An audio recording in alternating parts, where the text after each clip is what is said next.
vous avez des questions sur la transposition de ce que je vais vous montrer sur votre boîtier, bien sûr, à l'issue de la présentation, vous pouvez me demander sans problème.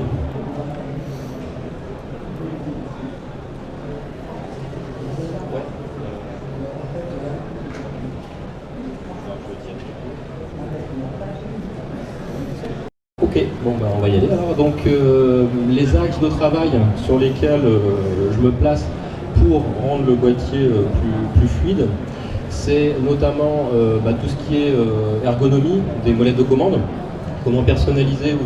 On va voir que chez Nikon en fait il y a un certain nombre de réglages par défaut qui sont menus et visualisation. Vous avez un autre élément que, alors là c'est un petit peu, c'est très perso, mais je sais d'expérience qu'il y a pas mal de gens que finalement ça intéresse cette petite astuce. C'est dans aussi fonction par défaut.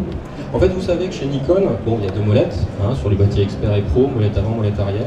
La molette avant s'occupe du diaphragme, la molette arrière s'occupe du temps de pause. Ça, vous pouvez l'inverser en fait.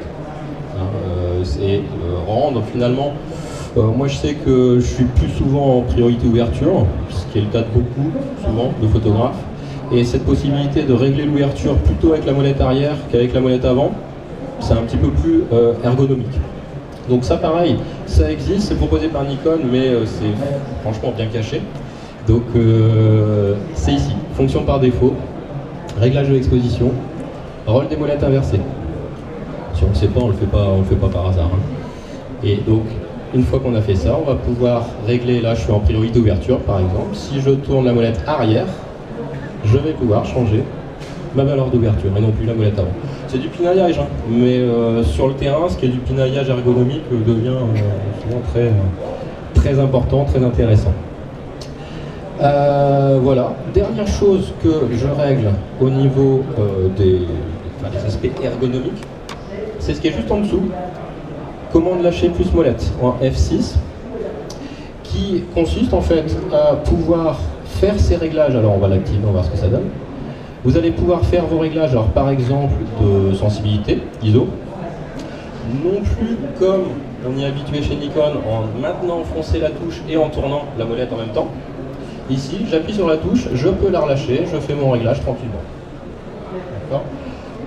Si j'ai un réglage de balance des blancs à faire, j'appuie sur balance des blancs, je relâche, j'ai pas besoin de maintenir enfoncé et je fais mon réglage tranquillement. Bon, voilà, c'est quelque chose que je trouve assez agréable, ça limite un petit peu le recours à ces petits doigts de chaque main en permanence pour jongler un petit peu avec les touches à appuyer et les molettes à tourner. Voilà, c'est un truc que je fais assez systématiquement en termes de réglage ergonomique.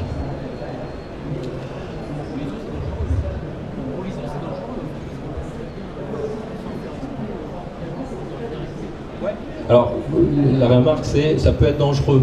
Oui, effectivement, ça peut être dangereux. Moi, ce que je fais en fait, par rapport à ce réglage, si j'ai fini de régler ma sensibilité, soit j'ai autre chose à régler, donc j'appuie sur, par exemple, balance des blancs, j'enchaîne, en fait, sur un autre réglage. Là, l'ISO a été enregistré automatiquement, et quand je n'ai plus rien à régler, j'appuie sur à mi-court sur le déclencheur. Et là, ça enregistre à la volée. Là, donc on va se mettre dans un mode dans lequel l'appareil va être capable de suivre un sujet en mouvement. Dans la mesure où s'il est capable de suivre un sujet en mouvement, il est capable aussi de voir que ce sujet il ne bouge pas. Donc le plus polyvalent dans les types d'AF, la configuration de l'AF, vous avez tous repéré comment ça se passe. On appuie sur la touche qui est au bas du boîtier ici, là, au niveau du commutateur AF manuel, et on tourne la molette arrière. Vous voyez ce qu'on a réglé tout à l'heure, de ne pas devoir maintenir enfoncer le bouton, là c'est plutôt agréable. Donc on va se mettre dans le mode AFC, AF continu, de manière à ce que l'appareil, si le sujet bouge, il soit en mesure de l'accompagner dans son mouvement et de faire une mise au pas qu'on appelle continue. Donc première chose. Deuxième chose, c'est le réglage de ce qu'on va appeler donc, le choix du collimateur et le choix du mode de suivi. Alors là, vous avez dû voir qu'en mode AFC, on en a beaucoup, des options. C'est ce qui déroute un petit peu. On en a 6 ou 7, si on fait le compte. J'ai tendance à s'y perdre un petit peu. Alors moi, ce que je vais choisir comme mode, c'est un mode qui me permet de choisir où est le sujet Donc je ne vais pas rester dans le mode automatique où c'est lui qui choisit. Je vais choisir un mode dans lequel je puisse lui dire où est le sujet, et un mode dans lequel il soit capable de le suivre sur la totalité de ses collimateurs. Ça, c'est le suivi 3D. Donc là, sur le 750, ça apparaît de cette manière-là. Sur d'autres boîtiers, ce sera les deux lettres, la mention 3D qui va apparaître sous les collimateurs. Le principe du suivi 3D, alors je ne sais pas si vous le connaissez avec précision, souvent on a tendance à le confondre un petit peu avec le mode automatique, dans la mesure où il y a des collimateurs qui bougent en fait, qui ont l'air de bouger tout seul. En fait, ce qu'il faut comprendre avec le suivi 3D, c'est qu'il rend le travail d'exposition plus rapide. Alors notamment, moi j'ai tendance à ne pas travailler en tout manuel pur et dur. Vous grossissez votre com, j'ai pas mal de stagiaires à Nikon School qui viennent, qui disent bon moi je vais apprendre à utiliser le mode manuel, je veux faire du manuel pur et dur, mise au point manuel, tout manuel. Je dis bon bah c'est pour moi qui va vous l'apprendre, moi j'apprends plutôt à exploiter les automatismes en fait. Or l'appareil, il est embarqué d'une intelligence assez importante au niveau des réglages d'exposition. Donc en général je le laisse faire la mesure de lumière, la mesure d'exposition, mais j'aime bien pouvoir la prendre en main quand même, la corriger rapidement. Alors pour ça, vous savez certainement qu'il y a le correcteur d'exposition, la touche plus-moins, qui n'a jamais bougé sur les boîtiers Nikon depuis qu'il y a une mesure de lumière, et qu'on va donc pouvoir actionner avec la molette arrière pour opérer un décalage par rapport à ce que lui aurait pensé être bon. Alors ça, moi, je l'utilise pas mal en fait. Pas forcément sur des grosses valeurs, mais voilà, pour mettre un petit peu mon grain de sel dans l'exposition. Et je l'utilise tellement que devoir passer par la touche plus-moins, ça me fatigue un petit peu.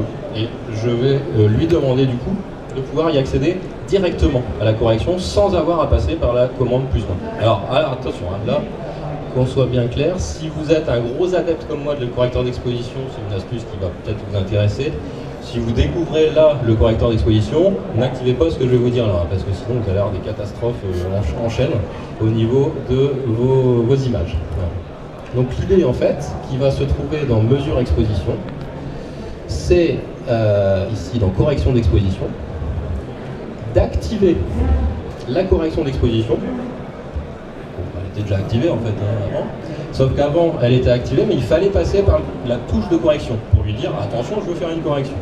Si vous activez ici la correction d'exposition, ça veut dire quoi? Ça veut dire que vous n'avez plus besoin de passer par la touche de correction.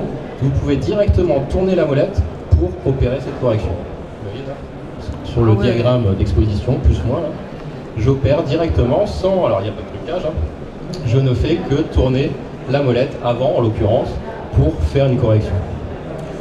Donc c'est un gain de temps. Toujours pareil, sur le terrain, les petits gains de temps comme ça à droite à gauche, ça permet de travailler plus sereinement. Par contre, il faut être très conscient de cette notion de correction, de savoir qu'il y en a une. Moi je vous dis, je l'utilise quasiment instinctivement, ce correcteur, donc je sais toujours qu'il faut que je lui jette un œil, qu'il y a certainement une correction qui est faite ou quoi. Donc voilà, j'ai appris à vivre avec. Maintenant, ça dépend de son vécu, on va dire, avec ce correcteur. Alors, continuons. Au niveau des réglages et des paramétrages photographiques, maintenant, moi, il y a un truc, je vous ai dit tout à l'heure d'emblée, que j'aime beaucoup, c'est l'ISO auto. Et notamment, en fait, un mode d'utilisation de l'ISO auto en priorité au couple temps de pose diaphragme. Je me suis rendu compte, en fait, en regardant faire les stagiaires, mais aussi dans ma propre pratique. Moi je viens de l'argentique et tout, à la base de la sensibilité, attention, et puis ce qui tourne autour. Je me suis rendu compte qu'en fait, aujourd'hui avec le numérique, les méthodes de travail peuvent être largement remises en cause, et que ce cas magnifique, cette possibilité de changer la sensibilité automatiquement, c'est qu'on va pouvoir travailler vraiment photographiquement. La sensibilité, ça avait beau être à la base de tout, c'était une contrainte finalement pour pouvoir travailler à un certain couple dans certaines conditions de lumière. Et bien ici on va l'exploiter à fond dans cet état d'esprit-là. C'est-à-dire qu'en mode manuel, si vous avez, et ce que je vous recommande, si vous êtes un photographe appliqué dans vos réglages, vous avez une idée très précise de ce que vous voulez en temps de pause pour gérer votre rendu de mouvement, le vôtre ou celui du sujet. Donc vous savez, voilà, moi je veux être au 30e de seconde, très précisément. Voilà, je sais que c'est là que le rendu le mouvement sera le bon. Et je sais précisément ce que je veux au niveau du diaphragme parce que je veux telle profondeur de champ très précise. Et bien voilà, je lui dis, je veux du 30e F8. C'est ça que je veux, moi photographe, pour la création de mon image. Après, le reste, ça va être de l'ajustement de sensibilité pour que, en fonction des conditions de lumière dans lesquelles on est, on puisse travailler à ce couple-là. Et ça, il y a deux manières de faire, soit on le fait soi-même. Donc je vois pas mal de photographes travailler comme ça, ils disent ah bah tiens, il y a un petit diagramme là, plus moins, qui me dit de combien je suis sous ex. Donc je vais me fier à ce qu'il me dit, et je vais changer la sensibilité. Vous voyez les petits traits qui disparaissent hein, en filigrane là, c'est assez pratique. Hein. Et là, à 2000 ISO, c'est bon, il me dit que je suis OK. Bon bah là, je me mets à 2000 ISO, et j'y vais, je fais ma photo. Vous avez compris un peu l'absurdité du truc, enfin d'après moi, c'est que si c'est pour faire ça, si c'est au final pour lui faire confiance, autant qu'il le fasse lui-même. Hein. Et on va lui demander de le faire lui-même en activant ici l'ISO automatique. En ISO auto, hop, je vais me retrouver aussi. Donc là, je lui redonne un petit peu de marge de manœuvre. Voilà. En ISO auto, il clignote parce que, attention, je suis en ISO auto. Et en fonction du couple que je lui ai demandé, il se met à la sensibilité qu'il faut. Évidemment, il ne va pas me faire apparaître de petits traits à droite à gauche parce qu'il est quand même en général en accord avec lui-même, lui au moins. Et voilà. Mais vous voyez, le principe, d'après moi, c'est une configuration qui est à la fois très experte, parce qu'on est quand même dans une configuration où on va pouvoir gérer précisément son temps de pose, son diaphragme. C'est un peu la base du vocabulaire du photographe, quoi. Et donc c'est très expert. Et en même temps très réactif, très simple à mettre en œuvre. On laisse l'appareil faire. Attention, on laisse l'appareil faire, on va quand même lui mettre des garde-fous. Hein, c'est parce que c'est ça qui pose problème souvent quand on parle de ISO auto, c'est jusqu'où ça va lui chanter de monter, quoi. Moi, si à partir de 1600 ISO je trouve ça très beau, je veux pouvoir lui dire que je ne veux pas qu'il dépasse cette valeur-là. Alors c'est possible, bien sûr. Dans le menu prise de vue photo. Alors prise de vue photo parce que sur le 750 il y a deux menus prise de vue maintenant, photo et vidéo. Sinon c'est menu prise de vue du coup. Hein. Et dans réglage, je le retrouve, je sais pas, je l'ai passé. Ouais, pardon. Réglage de la sensibilité ici. On va avoir la sensibilité maximale en fait qu'on va pouvoir lui renseigner. Et alors là, ce qu'on va lui mettre à ce niveau-là, ça va être, c'est l'étape de la loi pour lui. Hein. Si vous lui avez mis 6400 ISO ici, il ne les dépassera jamais, les 6400. Il préférera avoir une photo sous-ex, flou, bougée, ce que vous voulez. En l'occurrence, en manuel, ce sera sous-ex, hein, mais il ne le dépassera pas. Donc, c'est quand même assez sécurisant. Après, bon là, le débat est ouvert. De jusqu'où je peux aller en sensibilité, ça dépend de vos usages, de vos habitudes de travail, de ce que vous allez faire des images, etc. Donc c'est pas l'objet du débat ici. L'objet du débat, c'est de vous montrer que vous pouvez le border, en fait, cet ISO auto, et le limiter dans ses envolées lyriques vers la très haute sensibilité. Voilà, première méthode de travail que moi j'aime assez, en fait. Très souvent, je suis en manuel ISO auto, en fait. Après être passé pendant un certain moment en ISO auto, mais priorité ouverture. Hein. J'étais attaché à ma priorité ouverture, j'y étais habitué. Là, l'ISO auto peut avoir un intérêt aussi dans ce mode-là, parce que vous pouvez lui indiquer une préférence en termes de temps de pause à ne pas dépasser. Là aussi, c'est assez pertinent quand on n'a pas une idée très précise du temps de pause auquel on voudrait travailler. On veut juste pas se retrouver à un temps de pause où on va avoir tout de bouger. Voilà, c'est pas plus compliqué que ça. Ce temps de pause maxi auquel vous souhaitez le limiter, c'est ici, dans vitesse d'obturation mini. Vous lui dites, voilà, moi je veux pas dépasser par exemple le 125e de seconde. Tac, 125e de seconde. Dans la mesure du possible, bien sûr. Voilà. Ici, vous voyez, je suis à diaph 4, il m'a limité au 125e. Si j'ouvre le diaphragme, il reste au 125e. Si je ferme le diaphragme, il va rester au 125e. Jusqu'à la limite, là, vous voyez, ça c'est intéressant ce qui se passe là, parce que je commence à être au maximum. Voilà. Je suis au maximum de sensibilité. Je lui ai dit de ne pas aller au-dessus. Mais là, il y a deux paramètres un peu contradictoires qui vont s'affronter. Hein. Qu'est-ce que je fais là? Parce qu'il m'a demandé de sécuriser au 125e. Là, il va falloir que je monte, quoi. Et bien pour lui, ce qui est prioritaire, vous voyez, là je lui montre le noir hein, pour que ça, le mur noir, que ça dépasse ses capacités. Il reste à 2800 ISO, pas plus. Par contre, il ne nous sécurise plus le temps de pause. Donc ce qui est prioritaire pour lui, c'est la sensibilité. Donc voilà, pas d'inquiétude. Hein. Vous aurez une photo qui sera pas trop bruitée, peut-être floue, mais pas trop bruitée. Est-ce qu'on peut coupler la vitesse minimale à la focale? Ouais. Oui, alors la question c'est est-ce qu'on peut coupler le temps de pause maximal qu'on ne souhaite pas dépasser à la focale? C'est effectivement très pertinent. Et jusqu'à la génération D800 D4, on pouvait pas vraiment, enfin on le faisait par ce biais-là, mais c'était un peu fastidieux. Comment on faisait? On appliquait la règle du 1 sur F. Hein. Si j'ai une focale, là par exemple j'ai un 24-70, si je suis à 24 mm, je vais l'autoriser à aller jusqu'à peu près au 30e. Si je suis à 70 mm, je vais l'autoriser à aller grosso modo jusqu'au 80e. Donc ça c'était un peu fastidieux, surtout avec des méga zooms. Si vous avez un 18-300, bonjour le choix. Donc depuis la génération D800 D4, on a un mode automatique. Et on lui dit de se débrouiller lui-même avec cette histoire du 1 sur F. C'est pas un calcul qui est très compliqué. Hein. Et voilà, il va s'adapter de lui-même en fonction de la focale. Je change la focale, un zoom, et il adapte automatiquement le temps de pause limite. Donc là, par exemple, je suis à combien en focale? 24 mm. Ouais, bravo. Ici, je suis à 70 mm. Vous voyez, c'est assez simple en fait. Hein. Il fait la règle du 1 sur F, mais l'avantage c'est qu'il a fait lui-même. Pas obligé de la faire soi-même. Et encore une fois, avec les zooms, notamment les zooms à grande amplitude, c'est beaucoup plus agréable. Alors l'astuce, il y a deux éléments en fait dans cette petite astuce. Premier élément, c'est d'exploiter l'onglet qui est tout en bas, qui s'appelle menu personnalisé, et que je crois qu'en ça va faire loin de 10 ans maintenant de formation chez Nikon. J'ai jamais croisé quelqu'un qui l'utilisait et qui savait qu'il existait s'il y avait un. Non, en fait, l'idée ici, c'est de mettre les éléments du menu qui vous sont utiles.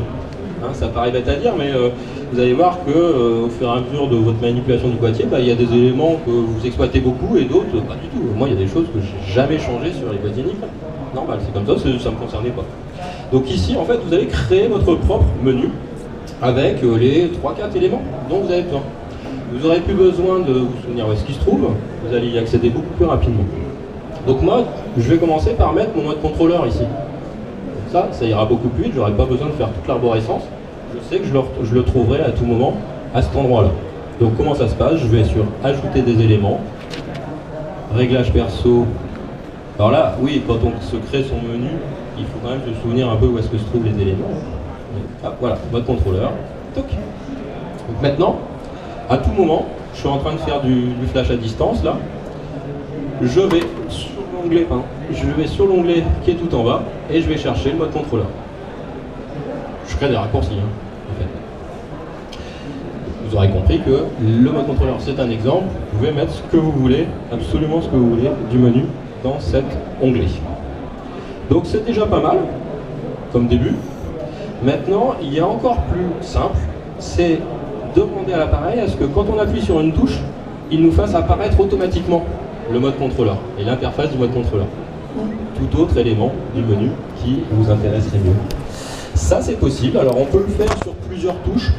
Moi je vais le faire sur la touche qui est devant la touche Function. Vous pouvez repérer celle-ci. Hein. Il y a deux touches en fait devant, la touche commande d'aperçu et la touche Function. Donc je vais faire sur la touche Function, de toute façon elle n'a pas de rôle particulier à la base celle-ci. On va la trouver dans le chapitre commande. Régler la commande Function. Et qu'est-ce qui se passe quand je la sollicite? Eh bien qu'est-ce qui se passe quand je la sollicite? Tu m'amènes au premier élément du menu personnalisé. Voyons ce qui se passe. Qu'est-ce qu'il y avait dans le premier élément du menu personnalisé? Il y avait mon mode contrôleur. J'appuie et automatiquement j'arrive dans l'interface du mode contrôleur. Vous voyez le principe, hein? On crée un raccourci en fait. Premier raccourci, ça consiste à avoir l'élément dans le menu personnalisé, puis un second raccourci via une touche qui nous amène au premier élément du menu personnalisé. C'est un peu tordu, hein, mais bon, voilà, une fois qu'on l'a fait, après sur le terrain, on se dit waouh, champion quoi. Vous avez vu à quelle vitesse j'interviens sur mon contrôle de flash. Alors pour finir sur cet aspect flash, mode contrôleur, etc. Moi ça m'arrive aussi d'utiliser le flash intégré de façon basique en fait. Hein. Or, vous voyez que si vous allez dans l'interface de votre flash controller, pardon, ici, normalement, si je l'utilise normalement, faut qu'il soit en TTL le flash intégré. Et si je fais du contrôle à distance, je vais me mettre dans le mode contrôleur. C'est un peu fastidieux, hein. Moi rien que ça, je suis vraiment un peu feignant en fait. Hein. Donc rien que ça me semble un peu trop fastidieux. Et donc ce que je fais, c'est que je reste toujours en mode contrôleur. Je ne change jamais du mode contrôleur, mon flash intégré est toujours en mode contrôleur.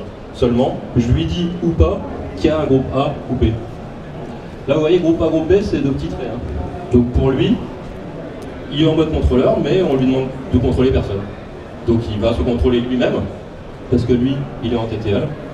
Et voilà. Il n'y a pas besoin d'aller se mettre en mode TTL, on y est là en fait. Et si je mets en place un flash à distance, bah à ce moment-là, je vais lui dire, bon ben ici, il y a un flash à distance en groupe A que tu vas devoir contrôler.